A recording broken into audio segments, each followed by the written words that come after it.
Hello students, welcome to Pal academy centre. Pal academy সেন্টারে তোমাদের সকলকে জানাই স্বাগত।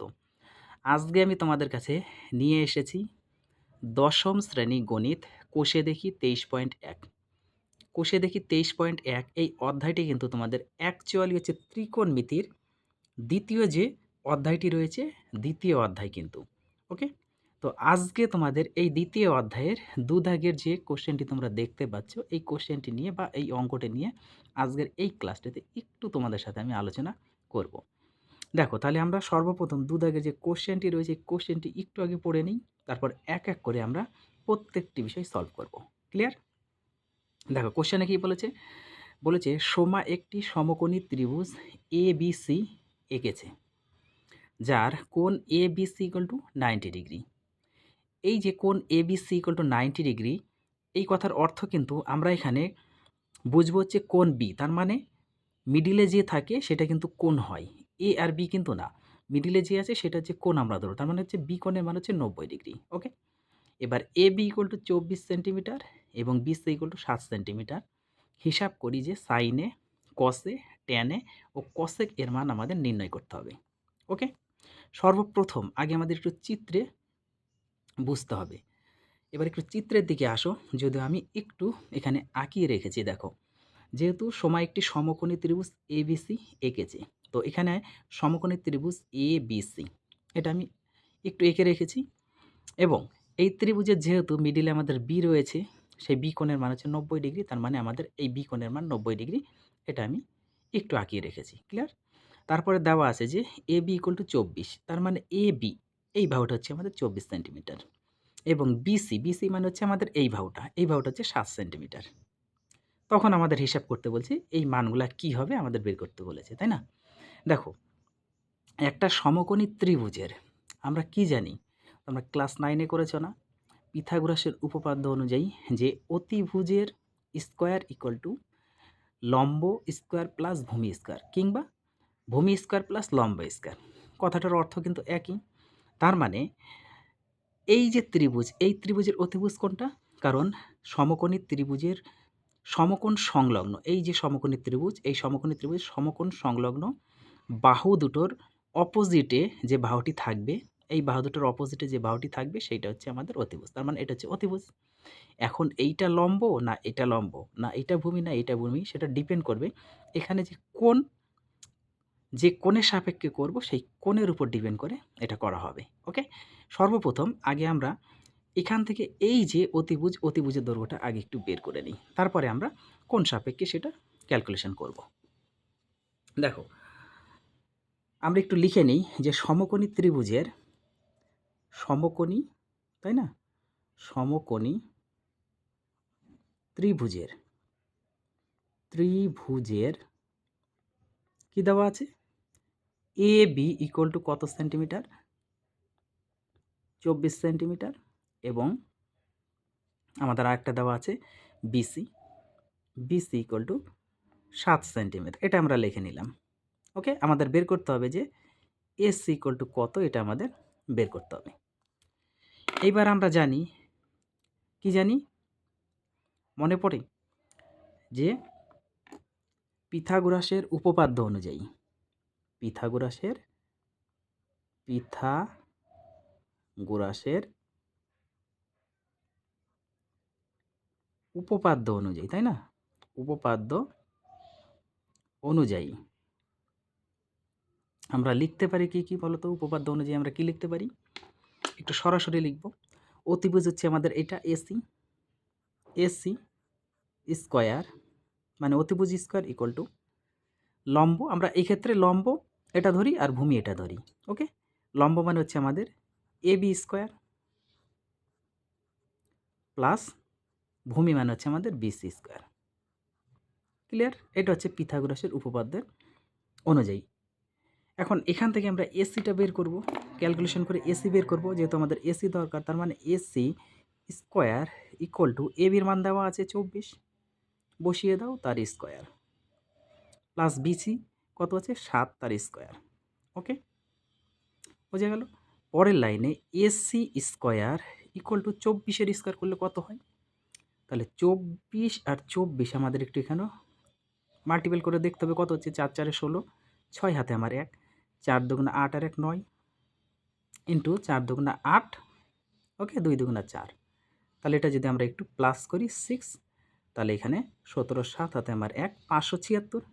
তাহলে 576 প্লাস এখানে 7 7 7 7টা 49, 7 এর স্কোয়ার করলে এর সাথে যদি আমরা 49 অ্যাড করে দিই তাহলে কত হচ্ছে, 15 5 হাতে আমাদের 1, তাই না, 1 আর 7 8, 8 আর 4 12, 2 হাতে আমার 1, 5 1 6, তাহলে 625।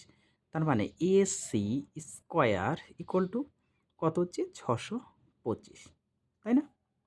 পরের লাইনে এসিটাকে যদি আমরা সিঙ্গেল করি, স্কোয়ারটা উঠিয়ে দিই, তাহলে দেখি রুট হবে 625, ক্লিয়ার। পরের লাইনে 625 মানে কত, 25 গুণ 25 হয় না, 25 ইন্টু 25 মানে হচ্ছে 625। তাহলে এখান থেকে আমরা এসি ইকুয়াল টু কত পেলাম বলো তো, এসি ইকুয়াল টু কিন্তু আমরা পেয়ে গেলাম, তাহলে হচ্ছে 25, এক জোড়া আছে 25 আমরা পেয়ে গেলাম, ক্লিয়ার এতটুকু। তাহলে এসির মানে আমরা পেয়ে গেছি। তাহলে এইটা হচ্ছে আমাদের বেরোলো 25 সেন্টিমিটার। 3টে বাহুর দৈর্ঘ্য এখন আমরা বের করে নিয়েছি। তাহলে এইখান থেকে আমি একটু উপরে উঠি, তাহলে তোমাদের সুবিধা হবে, কিংবা আমি একটু এই দিকে আসি, তাহলে তোমাদের আরও সুবিধা হবে। ওকে, এইবার একটু উপরে উঠে নিই।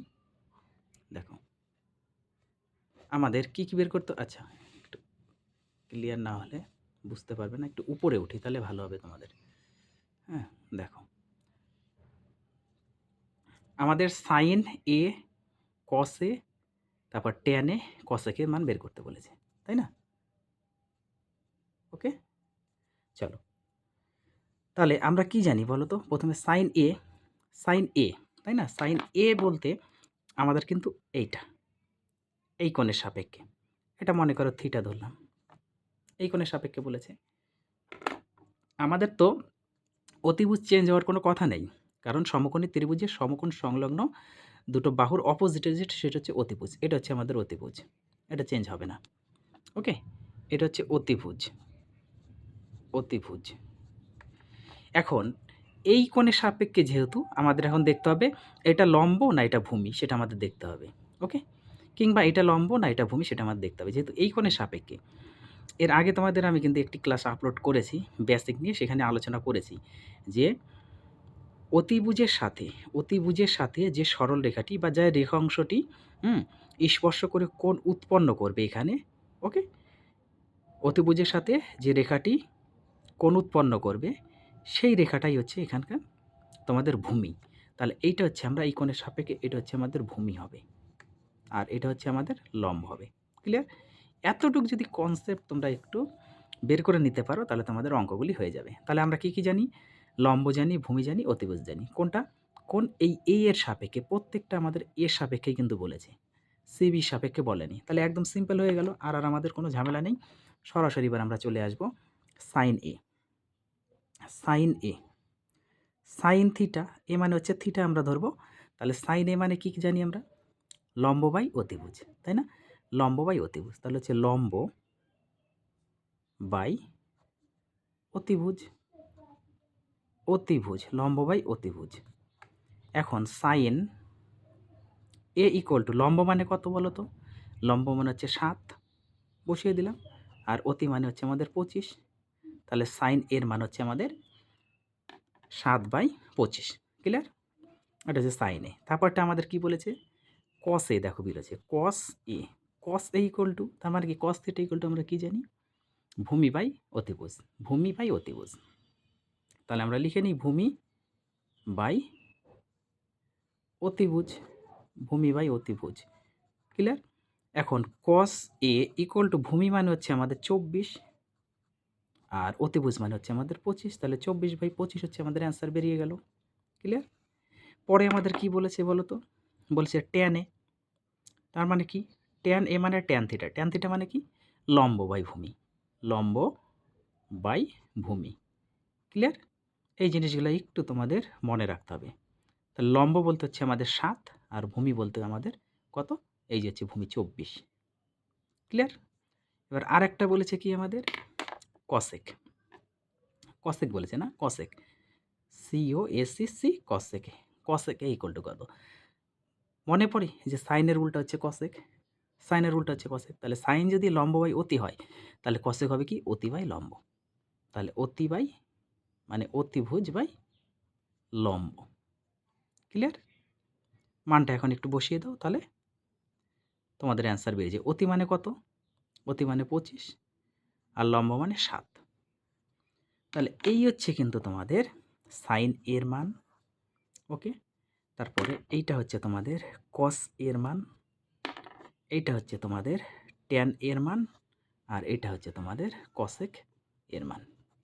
খুবই গুরুত্বপূর্ণ কিন্তু অঙ্কটি, একটু তোমরা মনোযোগ দিয়ে ক্লাসটা প্র্যাকটিস করো। আমি আবার আসবো তোমাদের সাথে পরবর্তী পার্ট নিয়ে।